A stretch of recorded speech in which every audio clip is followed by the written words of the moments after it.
ప్రకాష్ రాజ్ అనేటోడు మీ అందరికీ కూడా తెలుసు. వాడు వీడు అనొద్దు అనుకుంటే అనిపించే విధంగా మాట్లాడుతుండే ఈరోజు ప్రకాష్ రాజు.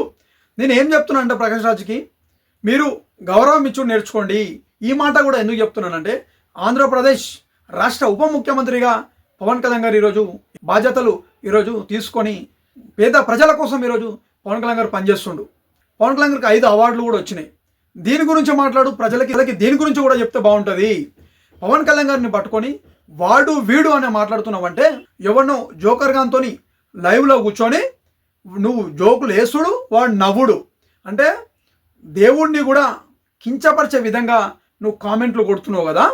భారతదేశంలో ఉన్నటువంటి ప్రజలు మొత్తం కూడా నేను ఈరోజు ఒక మానవ మృగంలాగా ఈరోజు నేను చూస్తున్నారు.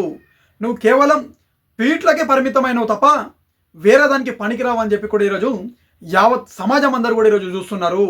గొప్ప నటుడు పవన్ కళ్యాణ్ గారి సినిమాలలో ఎన్నో సినిమాల్లో నీకు అవకాశాలు ఇచ్చి భిక్ష వేస్తే ఆ భిక్షతో ఈరోజు గద్దె మీద ఎక్కి ఆ పైసలు ఒళ్ళు బలిసి కొట్టుకొని ఈరోజు పవన్ కళ్యాణ్ గారిని వాడు వీడని మాట్లాడుతున్నావు కదా. సమాజం అందరూ కూడా దీన్ని గమనిస్తున్నారు. ఆ సమాజమే రేపటి రోజు నీకు బుద్ధి చెప్తుంది. అదేవిధంగా అంటే హిందూ దేవుళ్ళని కించపరుస్తావు. నీకు సమాజం అంటే గౌరవం లేదు, నీకు దేశం అంటే గౌరవం లేదు, నీకు అంబేద్కర్ రాసిన రాజ్యాంగం కూడా నీకు గౌరవం లేదు నీకు ఈరోజు. అంటే నీ బతుకు ఎంతవరకు దిగజారిందో నువ్వే ఒకసారి ఆత్మవిమర్శన చేసుకోవాలని చెప్పి కూడా ఈరోజు నీకు తెలియజేస్తున్నాను ప్రకాష్ రాజు. నోరు ఉంది కదా అని చెప్పేసి ఏది పడితే అది మాట్లాడితే ఊరుకునేటోడు ఎవరు లేడు. అంటే ట్విట్టర్లలో జస్ట్ ఆస్కింగ్ అని చెప్పేసి నువ్వు ట్వీట్ చేస్తుంటావు కదా. చలో ఓకే, ట్వీట్ చేసినవి మరి కన్నడలో ఆ జర్నలిస్టులు ఎవరైతే ఉన్నారో వాళ్ళు అడిగిన ప్రశ్నకి సమాధానం చెప్పకుండా సపాట్లు కొట్టిపోయినావు. ఇట్లా అంటే పొద్దుగా లేస్తే రోడ్ల పైన సపాట్లు ఎవరు కొట్టి ఏం చేస్తారో అది నీకు తెలుసు.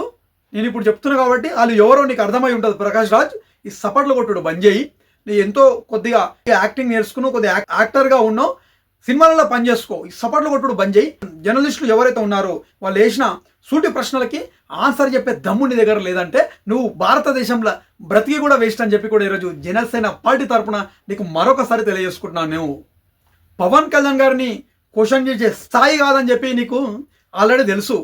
కానీ స్థాయికి మించి మాట్లాడుతున్నావు ఈరోజు నువ్వు. ఆంధ్రప్రదేశ్లో వైసీపీ ప్రభుత్వం ఉన్నప్పుడు ఒక దళిత బిడ్డ డాక్టర్ సుధాకర్ కరోనా సమయంలో ఆ కిట్స్ అడిగినందుకు, పేద ప్రజల గురించి కిట్స్ అడిగినందుకు క్వశ్చన్ చేస్తే అతను పిచ్చోడా అని చెప్పేసి ఫేక్ సర్టిఫికేట్ క్రియేట్ చేసి రోడ్డు పైకి గుంజి గుండు కొట్టించి చంపినటువంటి వైసీపీ ప్రభుత్వంని ఇంతవరకు ప్రకాష్ రాజ్ ప్రశ్నించలేడు. అంటే నువ్వు మానవ మృగానివా, మూర్ఖునివా, విలువలేవా, మానవత్వము ఉందా లేదా కూడా ప్రజలకు చెప్పాల్సిన అవసరం ఉంది ఈరోజు. ఇవన్నీ దాడులు జరిగినప్పుడు అమర్నాథ్ అనే ఒక మైనర్ బాలుడిని పెట్రోల్ పోసి వైసీపీ పార్టీ తగలబెట్టి చంపినప్పుడు ఆ రోజు నీ నోరు లేవదు, ట్విట్టర్లో ట్వీట్లు ఇవ్వవు ఆ రోజు నువ్వు. ఈరోజు జగన్మోహన్ రెడ్డి దగ్గర ప్యాకేజీ తీసుకొని ఈ విధంగా మాట్లాడుతున్నావు అని చెప్పి కూడా రాష్ట్ర ప్రజలందరూ కూడా ఈరోజు గమనిస్తున్నారు. నువ్వు తీసుకుంది కాక ప్యాకేజు నీ లైవ్లో ఎవరితోనైతే కూర్చున్నావు వానికి కూడా కొద్దిగా ప్యాకేజ్ ఇచ్చి ఇష్టం వచ్చినట్టు చిల్లర మల్లర మాటలు మాట్లాడుతున్నారు కదా. దీన్ని ప్రజలు తిప్పికొట్టే సమయం వచ్చింది.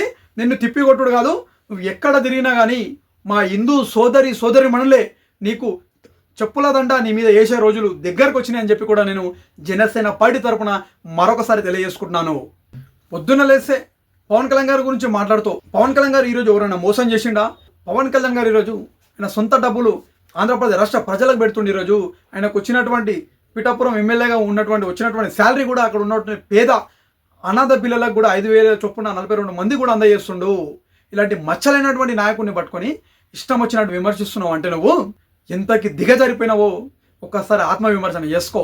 నీలాంటి వాళ్ళు భూమికి బరువు కాబట్టి ఏం చేసుకుంటావు నువ్వే డిసైడ్గా. ఇక జగన్మోహన్ రెడ్డి ఎంత అవినీతి పరుడో, ఎన్నిసార్లు జైల్లోకి పోయిండు, ఎన్ని రోజులు జైల్లో చిప్పకూడదు తిన్నాడు, ఎన్ని స్కాములు చేసిండు, దీని గురించి మాట్లాడడానికి చేత కాదు మనకి, దీని గురించి ప్రశ్నించడానికి చేత కాదు మనకి. మచ్చలేనటువంటి నాయకుడు పవన్ కళ్యాణ్ గారిని పట్టుకొని ఇష్టం వచ్చినట్టు వాగుతావా జగన్ ఇస్తున్న పైసలతోని? ప్రకాష్ రాజు పోటుగాన్ లేక నువ్వు బెంగళూరులో పోయి పోటీ చేసినావు కదా, ఏమైందాడా? డిపాజిట్ గల్లంత అయింది. నీ ఓట్లు నెంబర్లు ఎన్నో కూడా చెప్పుకోలేని పరిస్థితిలో ఉన్నావు. నువ్వు కూడా పవన్ కళ్యాణ్ గారి నుంచి మాట్లాడుతున్నావు అంటే నీ ముందున్న కెమెరా కూడా సిగ్గుపడాల్సిన అవసరం ఉంది ఈరోజు. ప్రకాష్ రాజు నువ్వు మాట్లాడుతున్న మాటలు ఏవైతున్నాయో ఇవన్నీ చూస్తుంటే ఎట్లుందంటే వైసీపీ పార్టీ మాట్లాడిపించినట్టు ఉంది. కాబట్టి వైసీపీ కండువా కప్పుకొని ఆ ప్రెస్ మీట్లలో పెట్టుకొని మాట్లాడి రాజకీయంగా ఎదుర్కొని దమ్ముంటే, అంతేగాని ఈ ముసుగుల గుద్దులాటలు బంద్ చేసుకోవాలని చెప్పి కూడా ప్రకాష్ రాజు నువ్వు ఒక మంచి నటుడిగా మేమందరం కూడా ఈరోజు గౌరవిస్తాం. జోకర్ లేక మాట్లాడినావు అనుకో లాస్ట్కి నిన్ను సినిమాలలో కూడా తీసుకునే పరిస్థితి ఉండదు. కాబట్టి నోరు అదుపులో పెట్టుకొని సబ్జెక్ట్ పైన అవగాహన తెచ్చుకొని తల్లిపాలు దాగిన ఒక బిడ్డలాగా ఒక పౌరుషంతో మాట్లాడు.